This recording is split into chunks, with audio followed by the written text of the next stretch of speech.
سائر الأنبياء والمرسلين والملائكة المقربين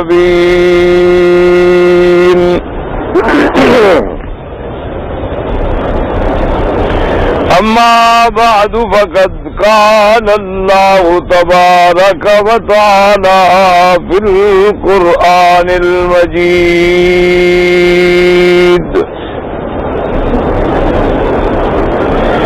والفرقان الحميد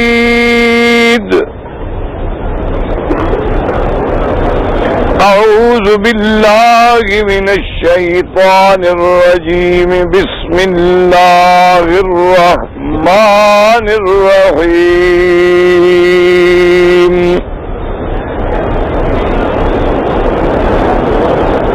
محمد رسول الله الذين معه أشداء على الكفار رحماء بينهم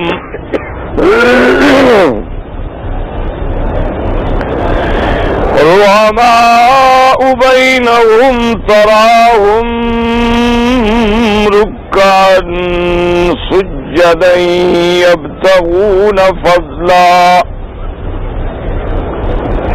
يبتغون فضلا من الله ورضوانا قال النبي صلى الله عليه وسلم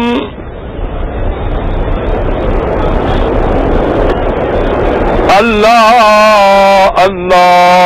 أصحابي لا تتخذوهم غرضا من بعدي فمن أحبهم فبحبي أحبهم ومن أبغضهم فببغضي أبغضهم ومن آذاهم فقد آذاني ومن آذاني فقد آذى الله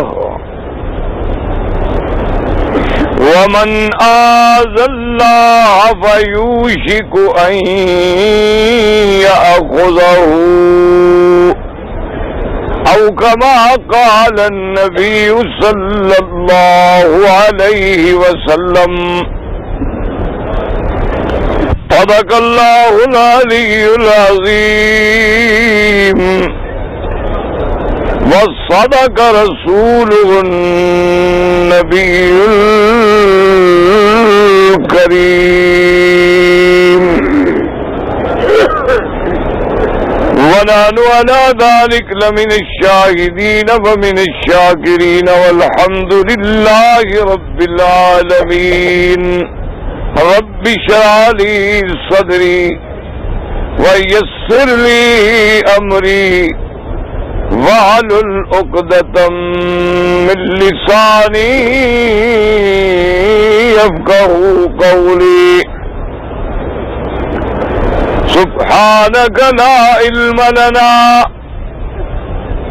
إلا ما علمتنا إنك أنت العليم الحكيم. برادران اسلام، واجب الاحترام بزرگوں، دوستوں اور بھائیوں، اللہ تبارک و تعالی کے کلام مقدس میں سے چند آیات مبارکہ اور آقا انعامدار حبیب کبریا سیدنا محمد مصطفیٰ صلی اللہ علیہ وعلا آلہ واصحابہ وسلم تسلیما کثیرا کثیرا کے احادیث مبارک میں سے ایک حدیث تلاوت کی ہے. دعا فرمائیں کہ اللہ تبارک و تعالی اس عاجز کمال اہل صحت عافیت کاملہ دائمہ اور حق بات بیان کرنے کی توفیق عطا فرمائیں۔ اللہ تبارک و تعالی ہم سب کو حق پر چلنے کی توفیق عطا فرمائیں۔ پروردگار عالم تمام آنے والوں کی حاضری منظور و مقبول فرمائیں، سب کی دعائیں منظور و مقبول فرمائیں، اور سب کی ظاہری باطنی روحانی جسمانی نفسانی مرضیں بیماریاں مشکلیں اپنی رحمت سے دور فرما دیں۔ میں نے کل کے معروضات میں اصحاب رسول پاک صلی اللہ علیہ وسلم کے بارے میں کچھ باتیں عرض کی تھیں۔ پوری توجہ سے بات سنیں کہ اللہ نے 1,24,000 پیغمبر تقریباً بھیجے ہیں۔ ان تمام انبیاء کے سردار اور سب سے افضل امام الانبیاء والمرسلین جو ہیں وہ حضرت سیدنا محمد مصطفیٰ صلی اللہ علیہ وسلم۔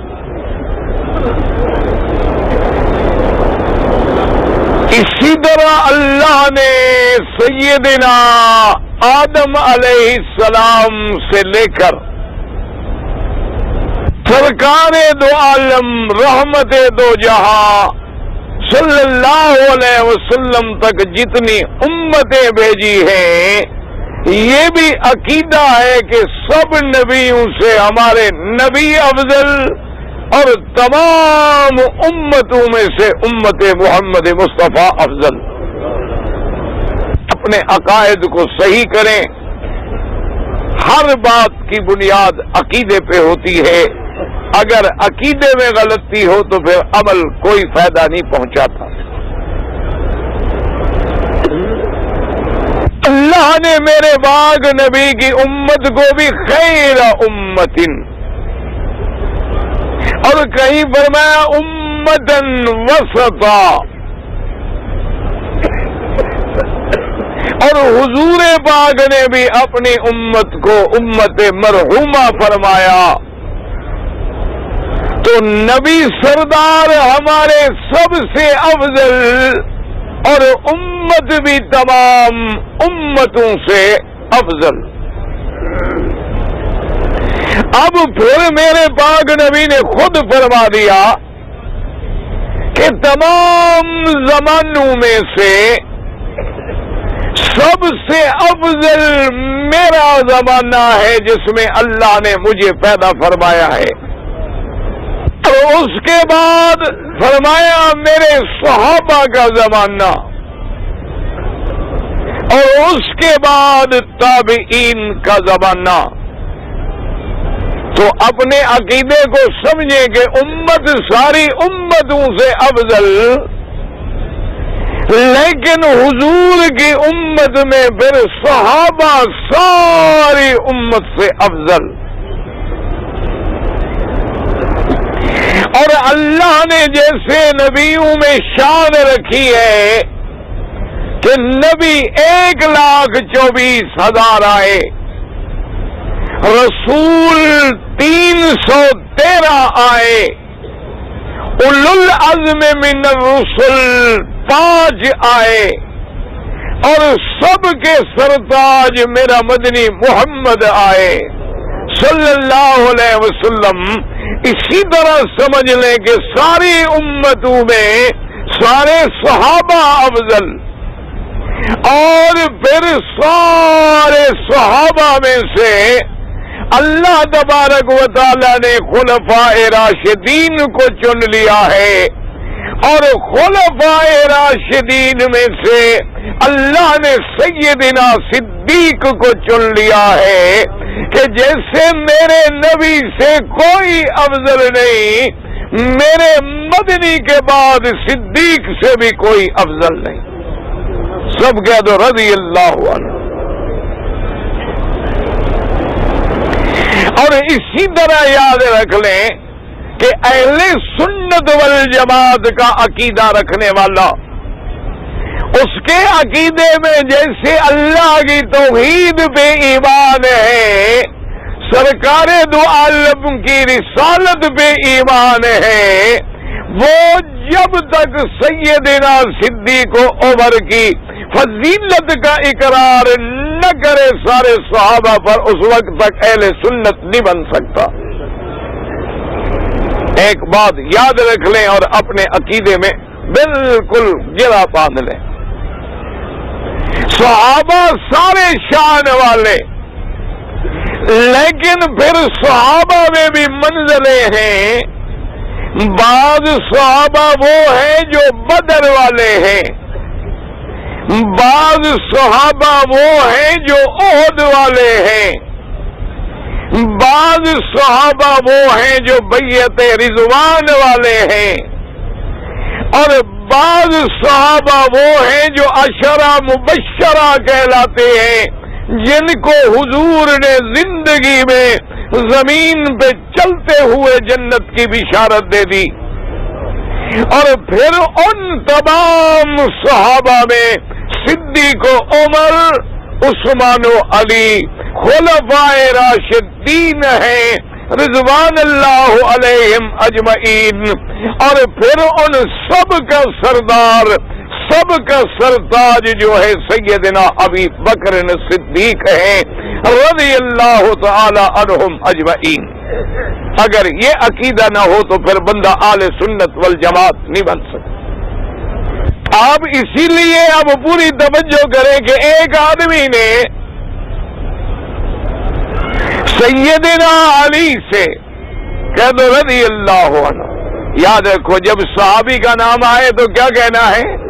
رضی اللہ عنہ، اور جب اللہ کے ولی کا نام آئے تو کیا کہنا ہے؟ رحمت اللہ علیہ، اور جب کسی نبی کا نام آئے تو علیہ السلام، اور جب میرے مدنی پاک کا نام آئے تو پھر درود شریف یا صلی اللہ علیہ وعلا آلہ واصحابہ وسلم، اگر مختصر بھی کرے تو صلی اللہ علیہ وسلم، لیکن یاد رکھیں جو حضور کا امتی ہے بھلا حضور کا نام بھی کبھی مختصر کر سکتا ہے؟ اسی لیے ایک مسئلہ یاد رکھ لیں، بعض میرے لکھنے والے بھائی اللہ نے انہیں علم بھی دیا ہے، صاحب قلم بھی ہیں، لیکن جب صحابی کا نام لکھیں تو رے کا نشان لگا دیتے ہیں، اور میرے مدنی کا نام لکھیں تو سواد کا نشان لگا لیتے ہیں۔ مانا رے سے ہوتا ہے رضی اللہ عنہ اور سواد سے ہوتا ہے صلی اللہ علیہ وسلم، لیکن یہ علماء شریعت کے نزدیک ایسا کرنا ناجائز ہے۔ جب بھی نام لکھیں تو پورا لکھیں رضی اللہ عنہ، اور میرے مدنی کا نام لکھیں تو پورا لکھیں صلی اللہ علیہ وسلم۔ یہ اشارے نہ کریں، یہ کاٹ چھانٹ نہ کریں، یہ اختصار نہ کریں، اس بات کی شریعت کے علماء اجازت نہیں دیتے، کیونکہ جتنی دفعہ لکھیں گے اتنی دفعہ میرے مدنی پاک پہ درود پڑھا جائے گا صلی اللہ علیہ وسلم۔ آپ درود شریف پڑھیں گے تو برکت ہوگی نا جی، پڑھو گے تو اللہ کی رحمت اترے گی، اللہ کو کہنے کی توفیق دیں گے، کو بندے کی ہر بات تو یاد نہیں ہوتی۔ سیدنا علی رضی اللہ تعالی عنہ سے ایک آدمی نے سوال پوچھا، اور یہ بات بھی اللہ کے کعبے میں یاد رکھیں کہ صحابہ اور اہل بیت میں کوئی دشمنی نہیں تھی، وقتی طور پہ اگر کوئی بات پیدا ہوئی ہے تو دونوں کے اجتہاد میں فرق تھا، اور اللہ نے دونوں پر اپنی رحمتوں کا نزول فرما دیا۔ حالانکہ اجتہاد میں فرق تھا، سیدہ عائشہ سیدنا علی رضی اللہ عنہم میں اختلاف ہو گئے، جنگ ہو گئی، لیکن دونوں اپنے اپنے مقام پہ اجتہاد کر رہے تھے اور دونوں حق پہ تھے. اللہ نے دونوں پہ رحمت نازل فرما دی. اب سیدنا علی رضی اللہ تعالیٰ عنہ کا فیصلہ سنیں. اس سوال کرنے والے نے حضرت علی رضی اللہ تعالیٰ عنہ سے سوال کیا. دیکھو سوال کتنا بڑا باریک ہے، چونکہ یہ بات تو مشہور تھی کہ حضرت علی بڑے علم والے ہیں.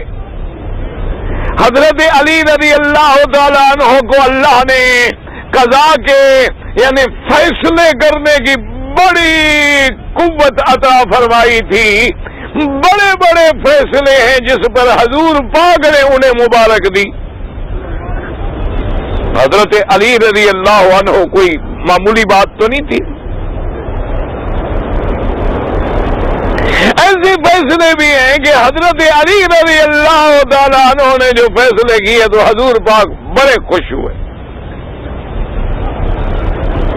اور اتنے علم والے تھے سیدنا علی کہ جن کے بارے میں سیدنا عمر رضی اللہ عنہم یہ کہے کہ اگر علی نہ ہوتا آج تو عمر تو برباد ہو گیا تھا.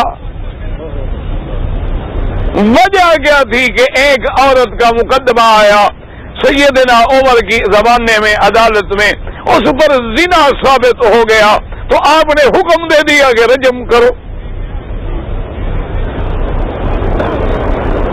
عورت نے اقرار کر لیا، شادی شدہ تھی. حضرت عمر نے حکم دے دیا رجم کا. سیدنا علی رضی اللہ تعالیٰ عنہ آ گئے اور ابھی وہ عورت جو تھی فیصلہ سن کے باہر دور نہیں گئی تھی، ابھی موجود تھی. حضرت علی کو پتہ لگا کہ حضرت عمر نے یہ فیصلہ کیا ہے. حضرت علی نے آگے پوچھا کہ امیر المومنین آپ نے فیصلہ دے دیا ہے لیکن یہ تسلی کر لی ہے کہ عورت حاملہ نہیں ہے؟ حضرت عمر نے فرمایا کہ نہیں. آپ نے فرمایا بلائے عورت. بلایا گیا تو عورت چند مہینوں کی حاملہ تھی. تو حضرت علی نے فرمایا امیر المومنین جرم اس نے کی آپ سنگسار کر رہے ہیں، جو پیٹ میں بچہ ہے اس کا ذمہ دار قیامت میں کون ہے؟ تو حضرت عمر رو پڑے اور کہا علی اگر تم نہ ہوتے تو میں تو آج برباد ہو گیا کہ میں ایک بندے کو مار دیتا. تو اتنے بڑے علم والے حضرت علی، لیکن اب سوال پوچھنے والے کی ذہانت دیکھیں، کیونکہ دور تو شروع ہو گیا تھا فتنے کا حضرت عثمان کے بعد. کیونکہ میرے پاک نبی کی حدیث مبارک ہے صلی اللہ علیہ وسلم، آپ نے حضرت عمر سے فرمایا تھا کہ عمر ایک فتنوں کا دروازہ کھلنے والا ہے، بہت بڑے فتنے آئیں گے، لیکن اللہ نے ان کے آگے ایک بڑا مضبوط ابھی دروازہ رکھا ہوا ہے جو بند ہے، جس نے فتنوں کو روکا ہوا ہے. تو حضرت عمر نے پوچھا تھا کہ حضور وہ دروازہ کھلے گا یا ٹوٹے گا؟ حضور نے فرمایا وہ دروازہ ٹوٹے گا. حضرت مسروق کہتے ہیں جب ہم سے پوچھا گیا کہ بھی یہ کیا بات تھی، حضور کا فرمان تو سمجھ، انہوں نے کہا دروازے سے مراد حضرت عمر تھے اور ٹوٹنے سے مراد تھا کہ شہید ہوں گے اور اس کے بعد پھر دروازے کھل جائیں گے. اور اسی کے ساتھ ایک اور حدیث رسول مبارک بھی آج پلے باندھ لیں. میرے پاک نبی کی ایک حدیث مبارک ہے، اس پہ اگر آپ عمل کر لیں تو اللہ کی رحمت سے نجات ہوگی. دعا کریں کہ اللہ ہمیں بھی حضور کے حکم پہ چلنے کی توفیق دے. حضور نے فرمایا کہ میرے بعد زمانے میں ایسے ایسے فتنے آئیں گے جیسے دریا کی موجیں اٹھتی ہیں اور جیسے اندھیری رات ہوتی ہے، ایسے ایسے فتنے آئیں گے. کیا مانا؟ جیسے اندھیرے میں آدمی بڑے سے بڑے عقل والا بھی ٹھوکر کھا جاتا ہے، اس فتنوں میں آدمی مبتلا ہو جائیں گے. حضور نے فرمایا کہ اس وقت میں دوڑنے والے سے جو کھڑا ہوگا وہ بہتر ہے، اور کھڑے ہونے والے سے جو بیٹھا ہوگا وہ بہتر ہے۔ اور حضور نے فرمایا میرا مشورہ ہے کہ جب وہ زمانہ آ جائے، اگر تیرے پاس اونٹ ہیں تم اونٹوں میں چلے جانا، بکریاں ہیں تو بکریوں میں چلے جانا، زمین ہے تو کہیں دور چلے جانا۔ ایک صحابی نے عرض کیا، اس نے کہا حضور اگر بکریاں بھی نہ ہوں، اونٹ بھی نہ ہوں، زمین بھی نہ ہو تو ہم کہاں جائیں؟ چلو جس کے پاس شہر سے یعنی دور کوئی جگہ ہے وہ تو چلا جائے، لیکن ہم کہاں جائیں؟ حضور نے فرمایا پھر تم اپنی تلوار کی دھار کو توڑ دینا، تلوار کی دھار کو توڑ دینا، صبر کر کے بیٹھ جانا، کسی فتنے میں لڑائی میں شریک نہ ہونا۔ اس نے کہا حضور میں شریک نہ ہوں، لیکن کوئی زبردستی مجھے فتنے میں ڈال دے اور کوئی تیر آئے مجھے لگ جائے، کسی کی تلوار آئے مجھے لگ جائے، میں تو لڑنا نہیں چاہتا تھا لیکن اس فتنے میں مجھے بلا وجہ مار دیا جائے، فرمایا پھر مارنے والا جہنمی ہوگا، اللہ تجھے بچائیں گے۔ ایمان سے کہیں آج وہ فتنے ہمارے سامنے ہیں کہ نہیں، کہ ملکوں میں مر رہے ہیں، مرنے والے کو پتہ نہیں کہ مجھے مارا کیوں گیا ہے، اور مارنے والے بدبخت کو پتہ نہیں کہ میں کیوں مار رہا ہوں۔ اب اس آدمی نے،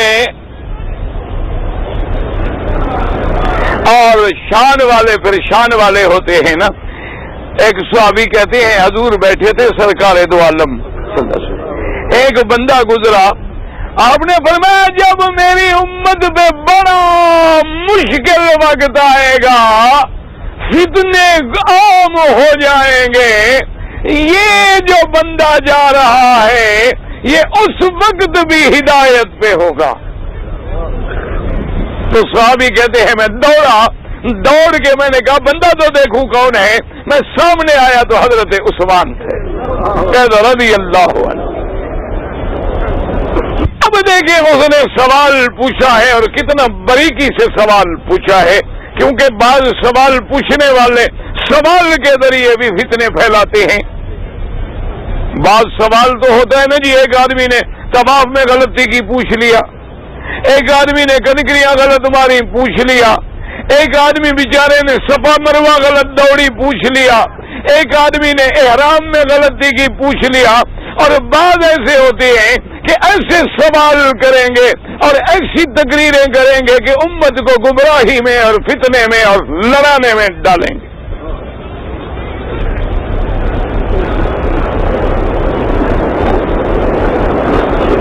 اب اس نے سوال کیا، عجیب سوال ہے، اس نے کہا کہ سیدنا علی ایک بات بتلائیں کہ حضور کے سارے صحابہ میں سب سے بڑا علم والا کون؟ اب اس کا مقصد کیا تھا کہ بھئی علم والے تو حضرت علی ہے، جب وہ کہیں گے کہ میں ہوں تو یہاں سے ہم مسئلہ ثابت کر لیں گے کہ پھر خلافت حضرت علی کا حق تھا۔ سوال پوچھنے والے کا مقصد تو شرارت تھی نا۔ لوگ کہتے ہیں نا جی مولوی لڑاتے ہیں، میں تو اللہ کے کعبے میں بیٹھ کے آپ کو کہتا ہوں آپ میرے بھائی ہیں، مجھے مولوی شولوی نہ سمجھیں، اپنا ایک خادم سمجھا کریں، اور میں آپ سے کچھ نہیں مانگتا، جب یاد آؤں تو دعا کر دیا کریں بس۔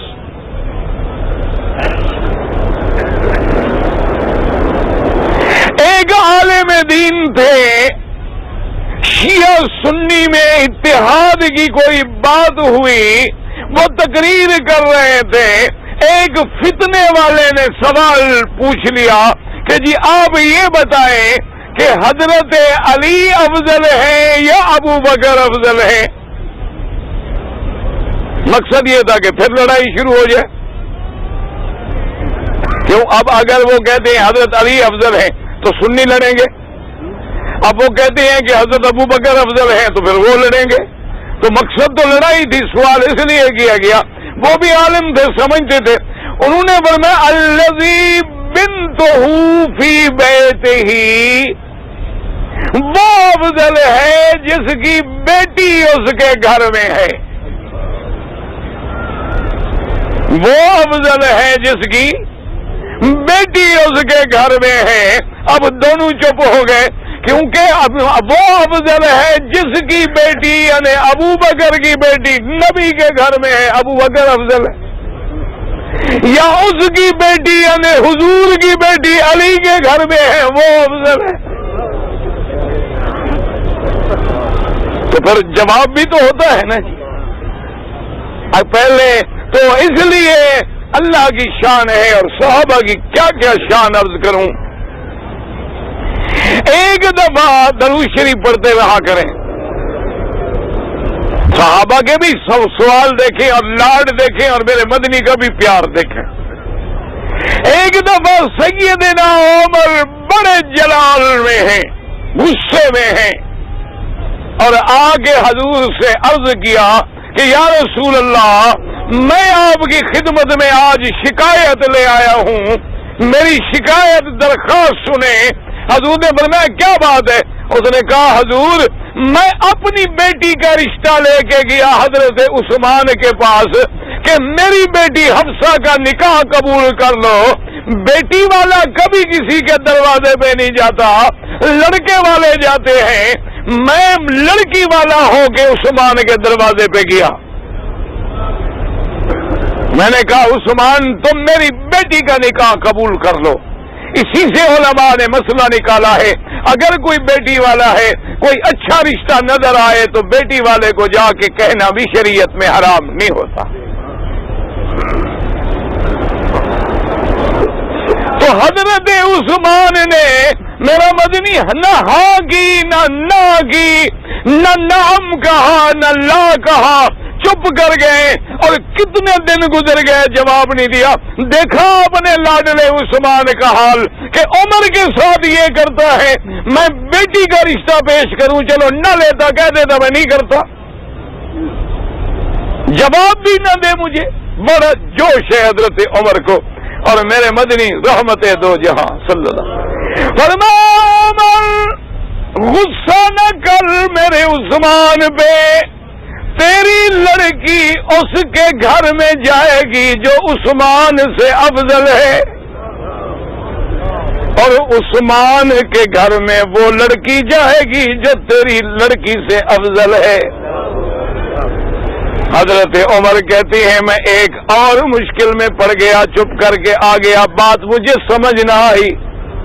چند دن گزرے کہ میری بیٹی حفصہ کا پیغام حضور نے بھیجا، میری بیٹی محمد کے گھر میں گئی، اور محمد مدنی کی بیٹی عثمان کے گھر میں۔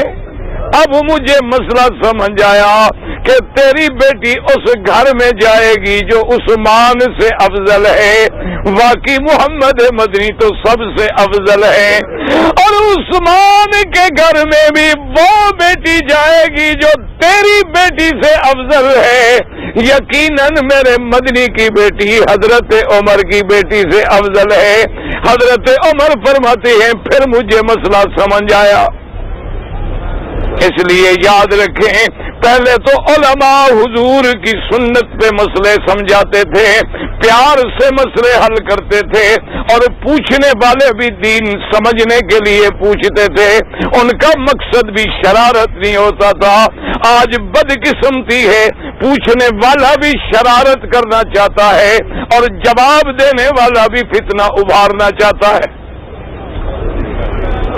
حضرت علی رضی اللہ عنہ آپ سے پوچھا کہ من عالم بالصحابہ، حضرت علی حضور کے صحابہ میں سب سے بڑا علم والا کون ہے؟ پتہ ہے حضرت علی نے کیا فرمایا؟ فرمایا سائل پوچھنے والے سن لو کہ سب سے بڑا عالم ابی بکر ہے۔ کہہ دو رضی اللہ عنہ۔ اس نے کہا حضور حضرت ابو بکر آپ سے بھی بڑے عالم ہیں۔ آپ نے فرمایا کہ ہاں، جب میرے مدنی کی مرض الوفات ہے، بیماری کے دن ہے، میں بھی موجود ہوں، عباس بھی موجود ہے، فضل بھی موجود ہے، آل بیت بھی موجود ہے، لیکن حضور نے فرمایا مرو ابا بکر فلیصلی بالناس، ابو بکر کو حکم دو کہ میرے مصلی پہ کھڑا ہو کے نماز پڑھائے۔ حضور نے اپنے مصلی پہ ابو بکر کو کھڑا کیا، اور حضور کا فرمان ہے فَلْيَؤُمُّكُمْ أَعْلَمُكُمْ بِكِتَابِ اللَّهِ، تمہارا امام وہ بنے جو سب سے بڑا عالم ہو۔ اگر ابو بکر سے بڑا عالم کوئی ہوتا تو حضور اس کو مصلی پہ کھڑا کرتے۔ حضور کی زندگی میں حضور کے حکم سے حضور کے مصلی پہ کھڑا ہونا یہ دلیل تھی اس بات کی کہ ابو بکر سے بڑا علم والا کوئی نہیں۔ حضرت ابی ہریرہ بڑے حافظ الحدیث ہیں، حضرت علی قضا میں بڑا ماہر ہے، حضرت عمر عدل میں بڑا معروف ہے، عثمان حیا میں بڑا معروف ہے، لیکن اللہ نے جو ابو بکر کو علم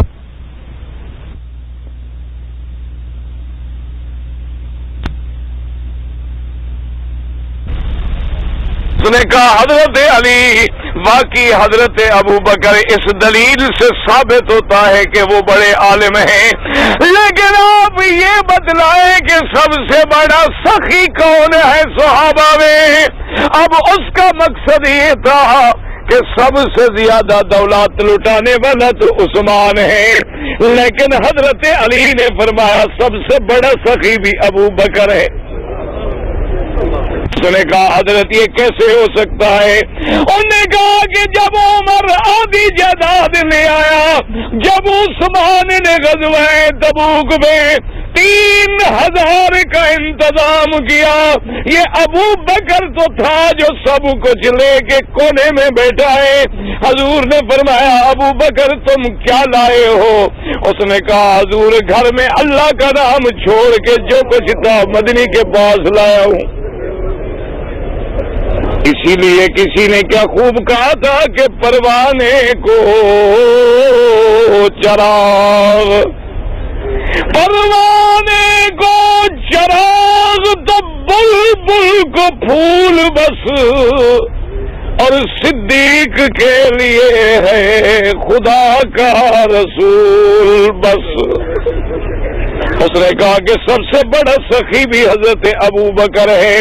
اب سوال والے نے پھر ایک اور سوال کیا دوسری پیچیدگی پیدا کر کے، آپ سارے محبت سے درود پڑھ لیں، اور جنہوں نے درود پڑھا ہے مہربانی کرو بیٹھ جاؤ یار، اب تو حرم خالی ہے، میری بیٹیاں بہنیں ادھر آ جائیں، مردوں میں نہ کھڑی ہوں بہنیں۔ اب اس نے سوال کیا، اسی لیے میں نے عرض کیا نا بعض سوال کرنے والے بھی لڑاتے ہیں نا۔ اس نے پوچھا کہ سیدنا علی یہ بتلائیں کہ صحابہ میں سب سے بڑا بہادر کون ہے؟ کیا بہادری میں تو حضرت علی ضرب المثل تھے نا، یعنی حدیث میں آتا ہے کہ جب جنگ ہوتی نا تو دشمن مقابلے پہ آتا، للکارتا کہ کون ہے میرے مقابلے میں نکلے، حضرت علی جلدی اٹھتے، حضور فرمایا حضرت علی رہنے تم بیٹھو۔ حضرت علی روکتے تھے کہ تمہیں میں محفوظ دیکھنا چاہتا ہوں۔ تو اب اس نے سوال کیا کہ سب سے بڑا بہادر کون ہے؟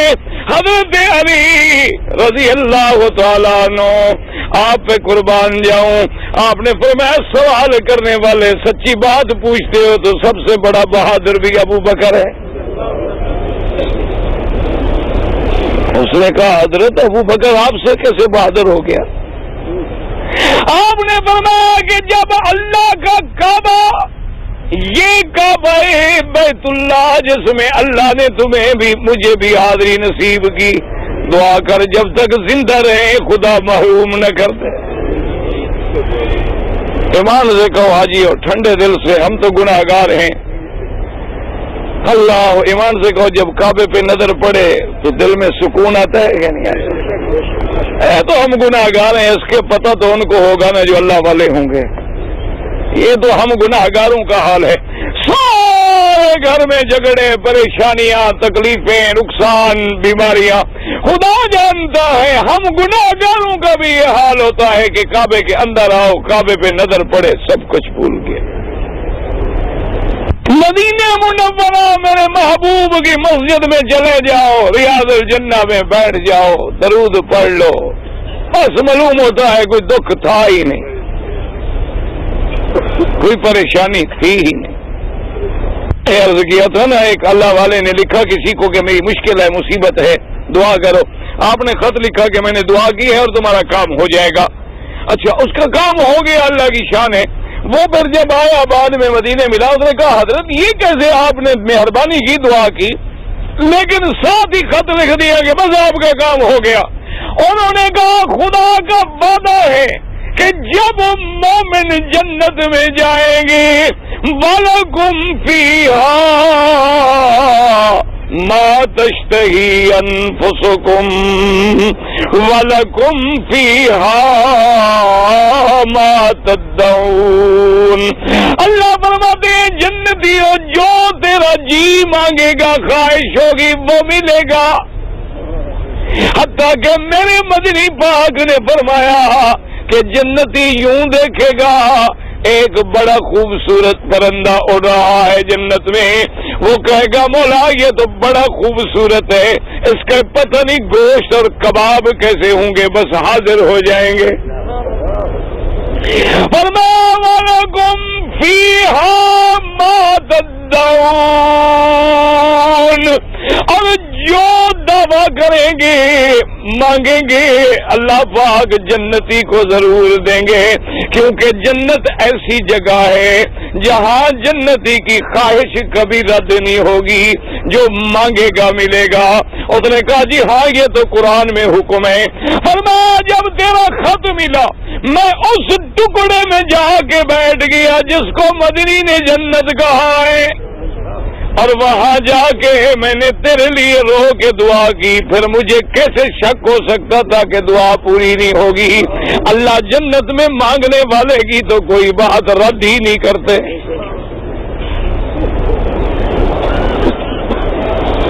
لیکن شرط یہ ہے کہ اللہ ہمیں مکے مدینے میں آنے کا، جانے کا، رہنے کا ادب بھی نصیب فرما دے.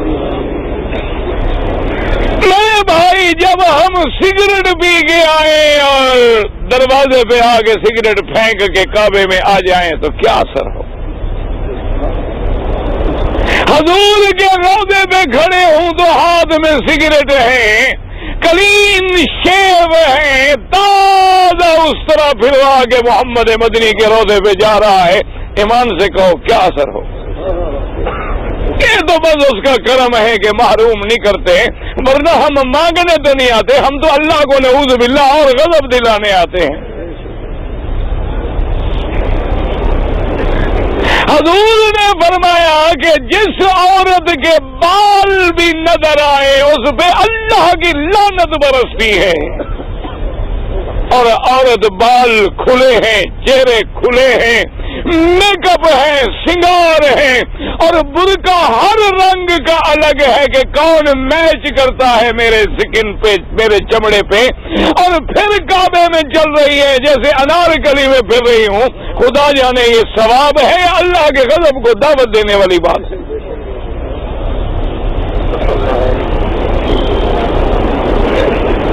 حاجی ہے، ہاتھ میں ہاتھ ڈالیں، عورت کے چہرے پہ کوئی پردہ نہیں ہے، فیشن ہے، ہاتھ میں ہاتھ ڈالیں. حرم میں گزر رہا ہے، دونوں ہنس رہے ہیں، بازاروں میں کھڑے ہیں، اسکریمیں ہاتھ میں پکڑی ہوئی ہیں، بسکٹ ہاتھ میں پکڑے ہوئے ہیں. کبھی تم نے اسلام کا نہیں سنا؟ علماء نے لکھا ہے جو بازار میں چلتے پھرتے کھاتا ہو اس کی گواہی بھی قبول نہ کرو.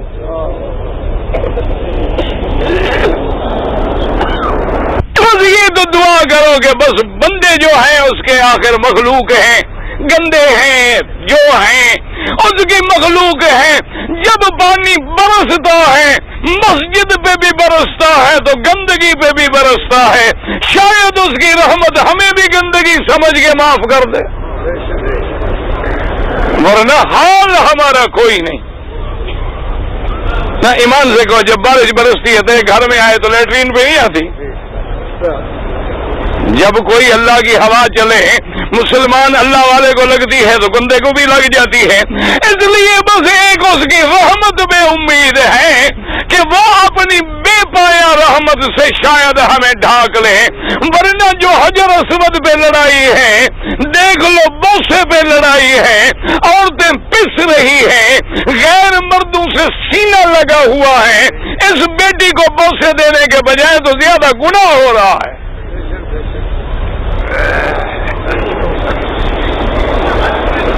بوسہ دینا کو فرض ہے, ایک وہ حج کا حصہ ہے.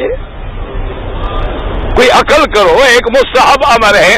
مل گیا الحمدللہ, نہیں ملا الحمدللہ. اللہ نے نصیب کر دیا کہو الحمدللہ. یعنی حضور کے بوسے کی سنت کے لیے دیکھو حاجی لائن لگا کے کھڑا ہے, اور نماز چلی جائے, فرض چلا جائے, سلام پھیرنے سے پہلے لڑ پڑتا ہے. اس سنت کا تمہیں اتنا شوق ہے, اور جو سنت ہمیشہ میرے مدنی کے چہرے پہ رہی اس کے لیے کوئی حیا نہیں. کیسے عاشق ہو اور کیسے نبی کا کلمہ پڑھتے ہو.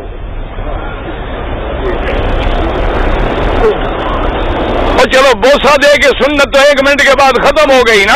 داڑھی والی سنت تو میرے مدنی کے چہرے سے کبھی پھر ختم ہی نہیں ہوئی, ساری زندگی ساتھ رہی. آپ جا کے دیکھ لیں. اس لیے بس ایک دعا کیا کریں کہ اللہ اپنے رحمتوں میں ہمیں ڈھانپ لے. بس اس کی رحمت بڑی ہے, اس لیے ہم یہ نہیں کہہ سکتے کہ ہم خالی جائیں گے. ورنہ اگر کوئی آدمی شریعت کے مطابق, حالات کے مطابق فیصلہ کرے, اب ہم نے حج کو بھی ایک میلہ بنا دیا ہے, بسوں پہ جھگڑا ہے, روٹی پہ جھگڑا ہے, حجر اسود پہ جھگڑا ہے, اندر حرم خالی ہے, باہر بیٹھے ہیں تاکہ نماز پڑھ کے جلدی نکلنے کا موقع ملے.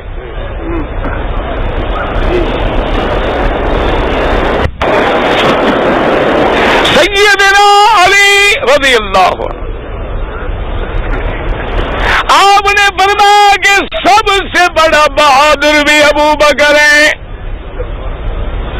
اس نے کہا حضور کیسے؟ فرمایا کہ جب حضور کعبے میں تشریف لے آئے آپ نے فرمایا علی کعبے میں جتنی تماثیل بنی ہیں, تصویریں بنی ہیں, صورتیں بنی ہیں, ان سب کو مٹا دو. مکے والے مشرکین نے کعبے میں تصویریں بنائی ہوئی تھیں, بتوں کی تصویریں, بی بی مریم کی تصویریں, حضرت عیسیٰ کی تصویریں, حضرت ابراہیم علیہ السلام کی تصویریں بنائی ہوئی تھی, کعبے کے اندر لگائی ہوئی تھی.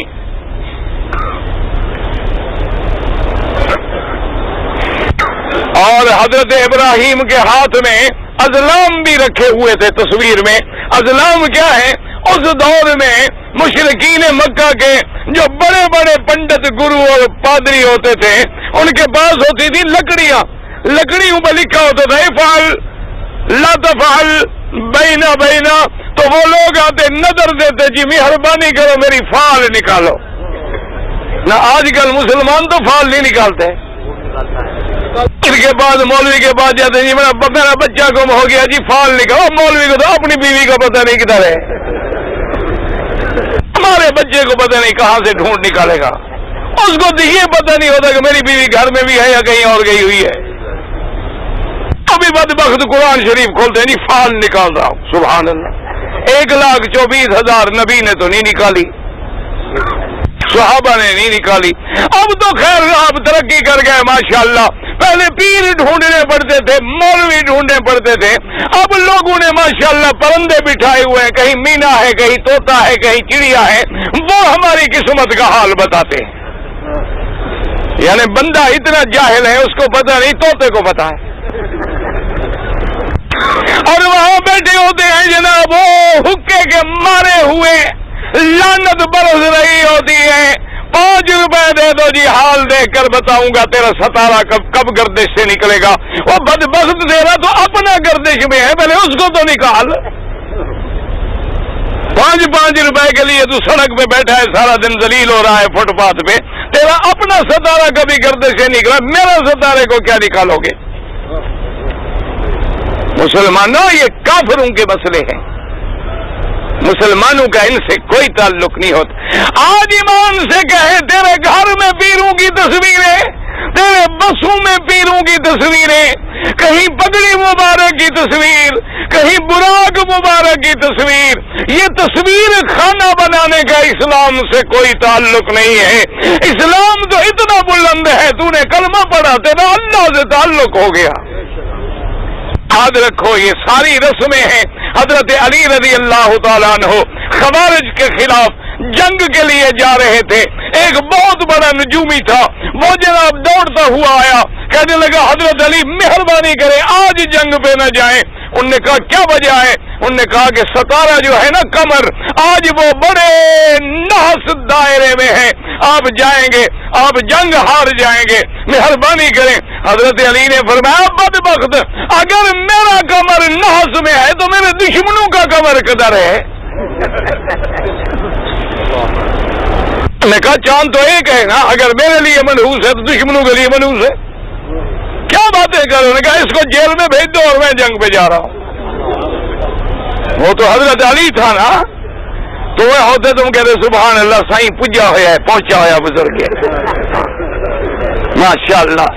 اچھا جو آدمی بالکل کپڑے اتار کے سڑک پہ بیٹھ جائے نا، کہتے سبحان اللہ سائیں مجذوب ہے، یعنی جب عقل چلا جائے، خدا کے قابل نہ رہے، نہ دین نہ رسول، اللہ فرماتے ہیں مجنون پہ میری شریعت ہی نہیں۔ یہ کہتے ہیں جی اب یہ ترقی کر کے پہنچ گیا، اور دعا کر اللہ ہدایت دے۔ مرشد پکڑ سنت والا، عالم پکڑ سنت والا، جماعت سے تعلق رکھ جو تیرے دین میں تبدیلی لے آئے، جن کی صحبت میں جا کے بگڑے ہوئے بن جائیں، بے نمازی نمازی بن جائیں، داڑھی منڈے داڑھیوں والے بن جائیں، حرام خور حلال والے بن جائیں، جھوٹے سچے بن جائیں۔ اللہ تمہیں بھی نصیب کرے، اللہ ہمیں بھی نصیب کرے۔ حضرت علی نے فرمایا کہ صاحب سوال والے سن، حضور نے فرمایا کہ علی ان ساری تصویروں کو مٹانا ہے کہ اللہ کے گھر میں کوئی تصویر نہیں ہونی چاہیے، کوئی تمثیل نہیں۔ میں نے کہا حاضر یا رسول اللہ، جو بت ہے وہ تو توڑ دیے گئے، اب تصویریں ہیں دیوار میں جو بنی ہوئی ہیں۔ حضور نے فرمایا علی تم بیٹھ جاؤ، چونکہ ذرا تصویریں اونچی ہیں، میں تیرے کندھے پہ کھڑا ہو کے تصویریں اپنے ہاتھ سے مٹا دوں۔ میں نے کہا حاضر یا رسول اللہ۔ حضرت علی فرماتے ہیں کہ میں یوں بیٹھ گیا، اور ایک روایت میں ہے کہ میں ٹیک لگا کے رکوع کی حالت میں کھڑا ہو گیا۔ میں نے کہا حضور آپ میری کمر پہ کھڑے ہو جائیں تاکہ آپ کا ہاتھ مبارک پہنچ جائے۔ حضرت علی فرماتے ہیں کہ حضور پاک نے جب قدم رکھا تو میں نے کہا بس بس یا رسول اللہ، مہربانی کرے میری کمر ٹوٹ جائے گی۔ حضور نے فرمایا اچھا علی میرا بوجھ نہیں اٹھا سکتے ہو تو اب میں بیٹھ جاتا ہوں، تو میرے کندھے پہ چڑھ جا۔ حضرت علی نے فرمایا کہ میں حضور کا بوجھ کعبے میں 2 منٹ کے لیے بھی نہ اٹھا سکا، اور صدیق کندھے پہ بٹھا کے غار پہ چڑھ گیا۔ نے کہا پوچھنے والے تو بتا کہ بہادر کون ہے؟ کہ میں نے تو 2 منٹ بھی نبوت کا بوجھ برداشت نہیں کیا۔ یہ ابو بکر ہی تو تھا کہ کہتا ہے میں نے دیکھا کہ حضور کی انگلیوں میں خون بھر رہا ہے، حضور پنجو مبارک پہ چونکہ چل رہے تھے کہ کافر پیرے نہ ڈھونڈ لیں۔ میں نے کہا یا رسول اللہ مہربانی کریں، آپ کے پاؤں میں کوئی کانٹا کبھی لگے تو میں برداشت نہیں کر سکتا، میں بیٹھ جاتا ہوں، آپ میرے کندھے پہ بیٹھ جائیں، آج ابو بکر کو موقع دیں کہ خدمت کر سکے۔ حضور نے فرمایا بہت اچھا، اور جناب آج بھی تم پہاڑ پہ چڑھ کے دیکھو، جوان آدمی کو بھی گھنٹے لگ جاتے ہیں۔ یہ صدیق کا بہادری اور کمال ہے کہ اللہ کے نبی کندھے پہ ہیں اور پہاڑ پہ جا رہے ہیں، اور جب غار پہ پہنچے تو کہتی ہے یا رسول اللہ آپ ٹھہر جائیں، غار بہت پرانا ہے، صدیاں بیت گئی، کوئی بندہ بھی اندر نہیں گیا ہوگا، خدا جانے اندر کوئی کیڑا ہے، مکوڑا ہے، کوئی چیز ہے، کوئی سانپ ہے، کوئی دکھ ہے، پہلے میں داخل ہوتا ہوں، اندر جا کے صاف کر کے پھر حضور کو بلاتے ہیں۔ علماء نے نقطہ لکھا، انہوں نے کہا غار میں جب تک صدیق نہ جائے میرا نبی نہیں جاتا، تیرے دل میں بھی جب تک صدیق نہ آئے محمد کی محبت داخل نہیں ہوگی۔ ایسے تو نہیں نا اللہ نے جس کا قرآن میں ذکر کیا ہو کہ والذی جاء بالصدق وصدق بہ،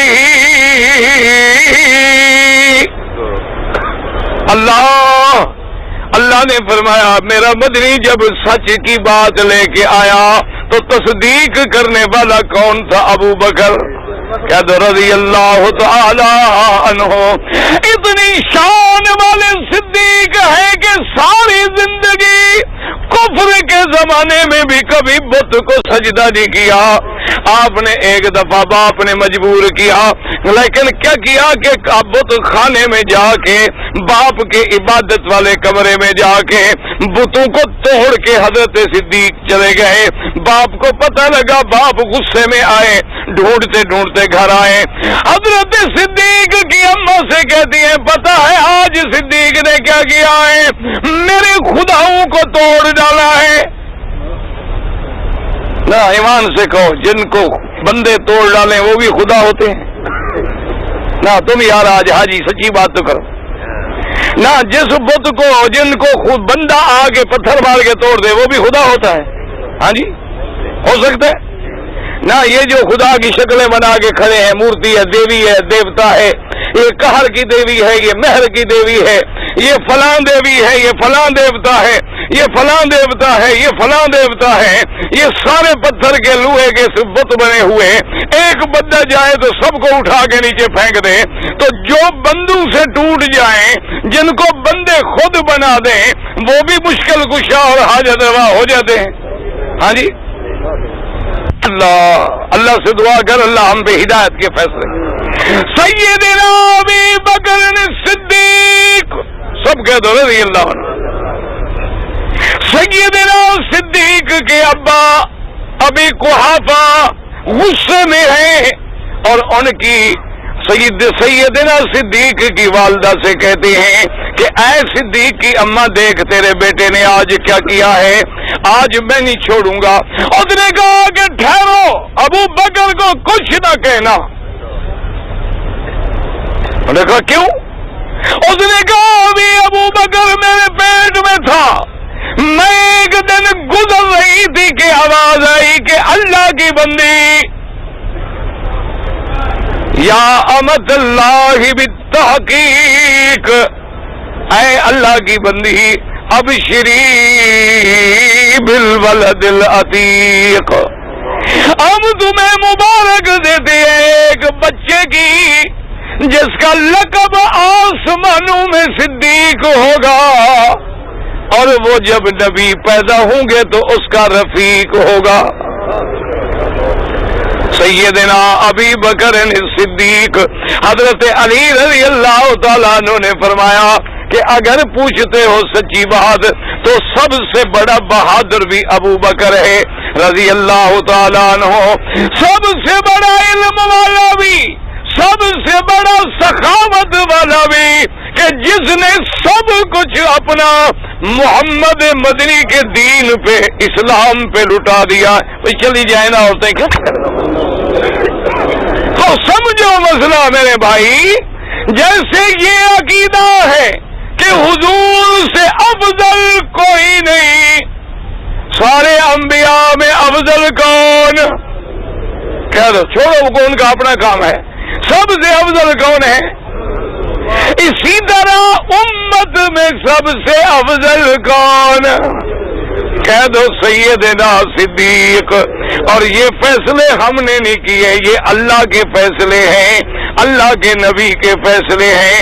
ایک عورت نے آ کے سوال کیا، پہلے عورتیں بھی بڑی سمجھدار ہوتی تھی، اس نے آ کے حضور سے سوال پوچھا. اس نے کہا یا رسول اللہ میرا ایک مسئلہ حل کریں. آپ نے فرمایا کیا مسئلہ ہے؟ اس نے کہا حضور اب تو جو مشکل آتی ہے ہم آپ کے پاس آ جاتے ہیں، مسئلہ حل ہو جاتا ہے، لیکن آپ کی وفات کے بعد اگر کوئی مشکل آئے تو ہم مسئلہ کس سے پوچھیں؟ حضور نے فرمایا پھر تم ابو بکر کے دروازے پہ آنا. اور اسی طرح سیدنا عمر رضی اللہ کہتے ہیں کہ جس دن مجھے خبر ملی کہ سرکار دو عالم سیدنا محمد الرسول اللہ کی وفات ہو گئی ہے، حضرت عمر فرماتے ہیں کہ اس فراق میں میرے دماغ نے کام چھوڑ دیا اور حضرت عمر غصے میں آ گئے، تلوار لے کے بیٹھ گئے کہ کون کہتا ہے کہ محمد مصطفیٰ پہ موت آ گئی.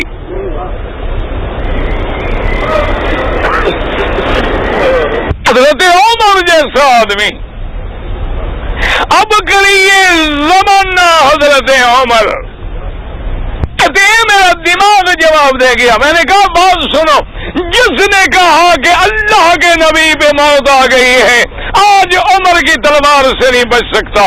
لیکن کہتے تھوڑی دیر گزری، سیدنا ابی بکر آئے اور یہ نصیب بھی ابی بکر کا ہے کہ بیٹی کے گھر میں گئے، اور حدیث میں موجود ہے کہ سیدنا ابو بکر نے میرے مدنی پاک کے چہرے سے کپڑا ہٹایا اور حضور کی پیشانی پہ بوسہ دیا. یہ آخری بوسہ بھی ابو بکر کو نصیب ہوا ہے. اور اس کے بعد مسجد نبوی میں تشریف لائے اور آ کے اعلان کیا کہ من کان یعبد محمدا فإن محمدا قد مات ومن كان يعبد الله فإن الله حي لا يموت. اور اس کے بعد سیدنا صدیق نے خطبہ پڑھا اور اعلان فرمایا کہ لوگوں سن لو، تم میں سے جو شخص محمد مدنی کی عبادت کرتا تھا وہ سن لے کہ حضور پہ موت آ گئی ہے، اور جو اللہ کی عبادت کرتے ہیں اللہ کی ذات ہے جس پہ کبھی موت نہیں آئے گی، کیونکہ اللہ کے سوا کل من علیہا فان وَيَبْقَى وَجْهُ رَبِّكَ ذُو الْجَلَالِ وَالْإِكْرَامِ.